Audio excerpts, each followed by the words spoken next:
Hello students, welcome to gaining knowledge. आज की class में हम जो फोर्थ एस्पेक्ट है न्यूट्रिएंट साइक्लिंग वो डिस्कस करेंगे। तो न्यूट्रिएंट साइक्लिंग समझने से पहले हम एक टर्म समझ लेते हैं जिसको हम बोलते हैं स्टैंडिंग स्टेट। ओके, इसको हम बोलते हैं स्टैंडिंग स्टेट। अब स्टैंडिंग स्टेट क्या है कि सॉइल के अंदर कितने अमाउंट्स में न्यूट्रिएंट एक गिवन टाइम के अंदर जो प्रेजेंट है उसको हम बोलेंगे स्टैंडिंग स्टेट। ठीक है, एक गिवन टाइम के अंदर सॉइल में कितने अमाउंट में न्यूट्रिएंट्स प्रेजेंट हैं उसको हम बोलेंगे स्टैंडिंग स्टेट। अब स्टैंडिंग न्यूट्रिएंट्स जो हैं वो कौन कौन से प्रेजेंट होंगे, जैसे कैल्शियम है, कार्बन है, फॉस्फोरस है, नाइट्रोजन है। तो ऐसे डिफरेंट टाइप्स ऑफ न्यूट्रिएंट जो है वो सॉइल में प्रेजेंट है। ठीक है, तो इसको हमने बोल दिया स्टैंडिंग स्टेट। अब बात करते हैं न्यूट्रिएंट साइक्लिंग क्या होती है। न्यूट्रिएंट साइक्लिंग क्या है, यानी कि मूवमेंट हो रहा है न्यूट्रिएंट्स का मूवमेंट हो रहा है। किस में मूवमेंट हो रहा है? वेरियस जो इकोसिस्टम के कंपोनेंट्स हैं उसमें। कैसे? जैसे समझ लें इनको। उसमें जो मूवमेंट हो रहा है उसको हम बोल रहे हैं न्यूट्रिएंट साइक्लिंग। अब क्या है, जैसे कि प्लांट्स हैं, प्लांट्स ने क्या किया, फूड प्रिपेयर किया, प्लांट्स को कंज्यूमर ने ले लिया। ओके, कंज्यूमर्स के बाद जो है, जब कंज्यूमर्स की डेड हो गई तो वो डिकम्पोजर्स के पास चला गया। तो डिकम्पोजर्स ने क्या किया, इनऑर्गेनिक फॉर्म में फूड को कन्वर्ट कर दिया और न्यूट्रिएंट वापस से किस में रिलीज कर दिए, सॉइल में। और सॉइल से वापस से प्लांट ने क्या किया, न्यूट्रिएंट को अब्जॉर्ब कर लिया। तो इस तरह से क्या हुआ, न्यूट्रिएंट की साइक्लिंग हो गई, यानी न्यूट्रिएंट्स का मूवमेंट हो गया वेरियस कंपोनेंट्स में बायोटिक और अबायोटिक कंपोनेंट्स के थ्रू। इसी को हम बोलते हैं न्यूट्रिएंट साइक्लिंग। ओके, तो हम यहाँ डेफिनेशन देखते हैं। स्टैंडिंग स्टेट क्या हो गया, amount of nutrient like carbon, nitrogen, phosphorus, calcium जो सॉइल में गिवन टाइम के अंदर जो प्रेजेंट है उसको हम बोलते हैं स्टैंडिंग स्टेट। न्यूट्रिएंट साइक्लिंग क्या है, मूवमेंट है किसका, न्यूट्रिएंट्स का, through the various components of an ecosystem. ठीक है, तो इसको हम बोल देंगे न्यूट्रिएंट साइक्लिंग। और न्यूट्रिएंट साइकिल को हम बायोजियोकेमिकल साइकिल भी बोलते हैं। तो हम डिस्कस करेंगे दो टाइप के न्यूट्रिएंट साइकिल्स। ओके, पहली जो आएगी वो है गैसियस साइकिल, जिसमें नाइट्रोजन और कार्बन साइकिल है। इन दोनों में से हम कार्बन साइकिल को डिस्कस करेंगे। दूसरी आएगी सेडिमेंट्री साइकिल, जिसमें सल्फर और फॉस्फोरस साइकिल है। इसमें भी हम फॉस्फोरस साइकिल को डिस्कस करेंगे। यानी दो टाइप की न्यूट्रिएंट साइकिल है, एक है गैसियस और दूसरी है सेडिमेंट्री। तो यहाँ पे हम कार्बन और फॉस्फोरस साइकिल के बारे में पढ़ने वाले हैं। दूसरी चीज़ क्या है, कुछ फैक्टर्स जो है ये भी न्यूट्रिएंट का जो रिलीज है वो एटमॉस्फेयर में रेगुलेट करते हैं। क्या क्या फैक्टर्स हैं वो, सॉइल है, मॉइस्चर है, पीएच है, टेम्परेचर है। ये क्या कर रहे हैं, रेगुलेट कर रहे हैं rate of release in atmosphere. So अब बात करेंगे कार्बन साइकिल के बारे में। ठीक है, अब सबसे पहले जो, अगर हम ऑर्गेनिजम्स का ड्राई वेट देखें तो उसमें से ड्राई वेट में 49% जो है वो क्या है, कार्बन है। यानी बॉडी में 50% लगभग 50% के अराउंड कार्बन से बनी हुई है बॉडी, बाकी जो है वो वाटर होगा। उसके बाद देखते हैं ओशियंस के अंदर जो डिजॉल्व फॉर्म में कार्बन है वो कितनी है, 71% कार्बन जो है वो ओशियंस में है। उसके बाद एक और पॉइंट है, क्या है कि फोटोसिंथेसिस के थ्रू एनुअली अगर हम देखें पूरे बायोस्फीयर में लगभग 4 × 10⁻13 kg ऑफ कार्बन फिक्स होती है। ठीक, ये कुछ पॉइंट्स थे। ओके, तो अब कुछ और पॉइंट डिस्कस कर लेते हैं। एक पहला पॉइंट है हमारा डिकम्पोजिशन। अब डिकम्पोजिशन प्रोसेस जो है ना, इसके थ्रू भी जो है वो क्या होता है, कार्बन डाइऑक्साइड जो होती है वो एटमॉस्फेयर में रिलीज हो जाती है। क्योंकि डिकम्पोजर्स क्या करते हैं, डेड ऑर्गेनिक मैटर पे जो है वो उनको डिग्रेड करेंगे और फिर क्या होगा, वो इनऑर्गेनिक फॉर्म में जब कन्वर्ट होगी तो प्लांट लेंगे और इस तरह से इनडायरेक्ट वे में जो है वो वापस से कार्बन डाइऑक्साइड जो है वो एटमॉस्फेयर में रिलीज हो जाएगी। ओशंस में भी जो है जब डिकम्पोजिशन होगी तो बिल्कुल इसी तरह से काम होगा। ओके, तो ये एक तो प्रोसेस हो गया कि डिकम्पोजर किस तरह से कंट्रीब्यूट करते हैं कार्बन डाइऑक्साइड पूल में। कैसे करेंगे, डेड ऑर्गेनिक मैटर्स की जो है वो प्रोसेसिंग करेंगे लैंड में भी और ओशंस में भी। इस तरह से जो है वो कार्बन डाइऑक्साइड जो है वो रिलीज होएगी।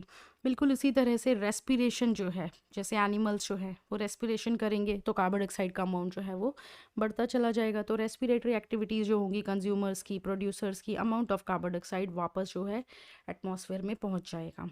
ओके,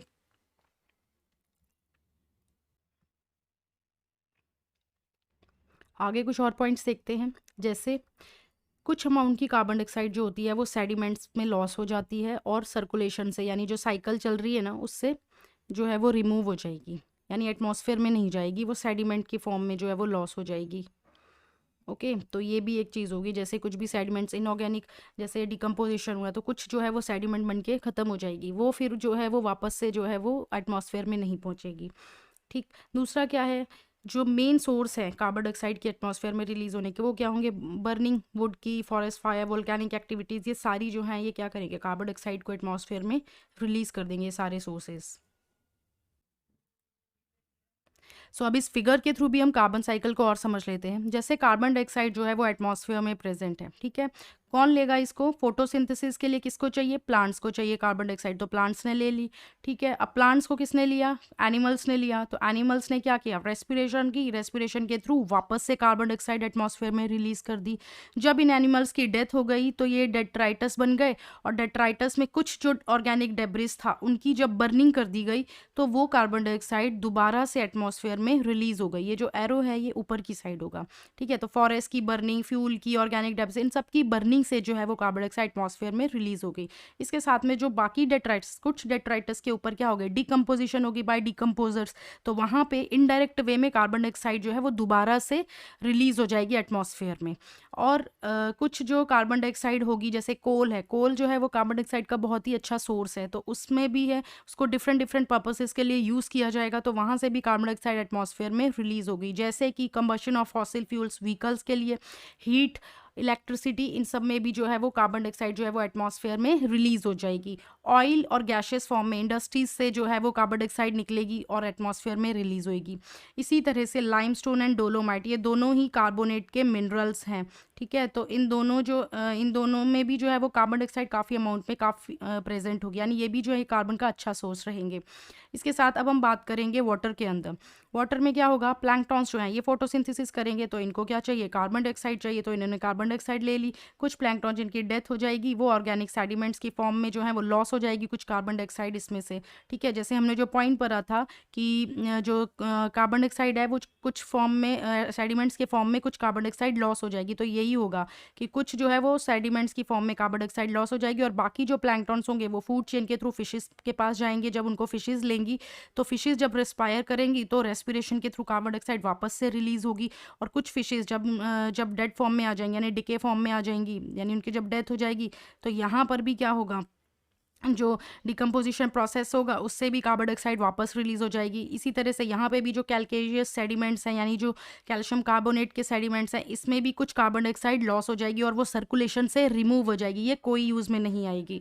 ओके, तो यहाँ पर क्या हो रहा है, दो प्रोसेसेस, रेस्पिरेशन और डिकम्पोजिशन, ये दोनों ही प्रोसेसेस जो हैं इसमें कार्बन डाइऑक्साइड जो है वो दोबारा से एटमॉस्फेयर के अंदर रिलीज होएगी। तो यहाँ अगर हम लैंड की बात करें, चाहे हम ये वाटर की बात करें, दोनों ही इकोसिस्टम में जो कार्बन डाइऑक्साइड है वो रेस्पिरेशन और डिकम्पोजिशन के थ्रू एटमॉस्फेयर में वापस आ जाएगी, ठीक है। तो ये आपकी कार्बन साइकिल जो है वो थी। सो अब हम पढ़ेंगे फॉस्फोरस साइकिल। तो फॉस्फोरस साइकिल पढ़ने से पहले उसकी जो है वो फॉस्फोरस का इंपॉर्टेंस देख लेते हैं। फॉस्फोरस किसका इंपॉर्टेंट कॉन्स्टिट्यूएंट है, बायोलॉजिकल मेम्ब्रेन्स का, न्यूक्लिक एसिड्स का और सेलुलर एनर्जी ट्रांसपोर्ट सिस्टम का। अब हम जानते हैं कि जो हमारी मेम्ब्रेन होती है, लिपिड बाइलेयर, वो किस की बनी होती है, कुछ इस तरह से बनी होती है ना। तो ये हो गया क्या, फॉस्फोलिपिड, ठीक है। इसका जो हेड पोर्शन है वो फॉस्फोरस का बना है, फॉस्फोलिपिड, ओके।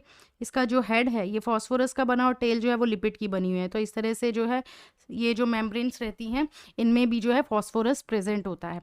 दूसरा आ जाता है न्यूक्लिक एसिड। न्यूक्लिक एसिड का अगर हम स्ट्रक्चर कुछ देखें इस तरह से, इस फॉर्म में देख, किसी भी फॉर्म में देख लें, तो जो बैकबोन होती है ना वो फॉस्फोरस की बनी है। शुगर फॉस्फेट की हम पढ़ते हैं ना बैकबोन है, वो कुछ इस तरह से बनी होगी, तो वहाँ पे जो है हर जगह पे फॉस्फोरस ग्रुप जो है वो अटैच होगा। या हम ऐसे बोले nitrogenous base plus phosphorus plus sugar, ये तीनों जो हैं ये इसमें प्रेजेंट होंगे, ठीक है। तो जो है हमारे न्यूक्लिक एसिड का स्ट्रक्चर बन जाएगा, ओके। इसी तरह से सेलुलर एनर्जी, एनर्जी हम किसको बोलते हैं, एटीपी को। एटीपी को हम क्या बोलते हैं, एनर्जी। तो एटीपी में भी जो है वो फॉस्फोरस प्रेजेंट है, एडिनोसिन ट्राइफॉस्फेट, तो यहाँ पे भी जो है फॉस्फोरस जो है वो इसका कॉन्स्टेंट है। तो इस तरह से ये तो पहला पार्ट हो गया जिसमें बायोलॉजिकल मेम्ब्रेन्स, न्यूक्लिक एसिड और एटीपी, इन तीनों में ही जो है वो फॉस्फोरस प्रेजेंट होती है। इसके साथ में एनिमल्स को जो है फॉस्फोरस की ज़रूरत क्यों होती है, बोन्स के लिए, शेल्स के लिए और टीथ के लिए, इन तीनों के लिए जो है वो एनिमल्स को फॉस्फोरस की ज़रूरत होती है। सो अब देखते हैं सोर्स क्या है फॉस्फोरस साइकिल की। नेचर के अंदर फॉस्फोरस का जो मेन सोर्स है वो क्या है, रॉक है। और रॉक में फॉस्फोरस किस फॉर्म में रहेगी, फॉस्फेट्स के फॉर्म में, ठीक है। अब दूसरी चीज़ क्या है यहाँ पर, डिकम्पोजर्स में यानी जो फॉस्फेट सॉल्युबलाइजिंग बैक्टीरिया है ये क्या करता है, फॉस्फोरस को रिलीज कर देता है दोबारा से किस में, सॉइल के अंदर। तो यहाँ इसके साइकिल के थ्रू हम ये सब समझ जाएंगे क्या है। जैसे कि मिनरल्स जो हैं यानी रॉकी मिनरल्स, ये फॉस्फोरस का सोर्स है, किस फॉर्म में प्रेजेंट है यहाँ पर, फॉस्फेट फॉर्म में, है ना। फॉस्फेट्स की फॉर्म में फॉस्फोरस इसमें प्रेजेंट है। जब इन रॉक्स की वेदरिंग होगी यानी जब इनको तोड़ा जाएगा तो सॉइल में बहुत स्मॉल अमाउंट में जो है वो फॉस्फोरेट चली जाएगी, ठीक है। अब सॉइल में जब वो जाएगी तो यहाँ से क्या होगा, प्लांट्स उसका यानी प्रोड्यूसर जो है वो इसको ले लेंगे, प्रोड्यूसर से कंज्यूमर्स के पास जाएगी और फिर उसके बाद जब उनकी डेथ हो जाएगी तो वो डेट्राइटस में बन जाएगी और फिर उसके ऊपर फॉस्फेट सॉल्युबलाइजिंग बैक्टीरिया जो होगा, फॉस्फेट सॉल्युबलाइजिंग बैक्टीरिया वो एक्ट करेगा और वो वापस से सॉइल के अंदर फॉस्फोरस को रिलीज कर देगा, ठीक है। यानी डिकम्पोजिशन के थ्रू वापस से फॉस्फोरस जो होगी वो सॉइल में रिलीज हो जाएगी। तो यहाँ पर क्या होगा, ये फॉस्फोरस साइकिल जो है ये कंप्लीट हो जाएगी।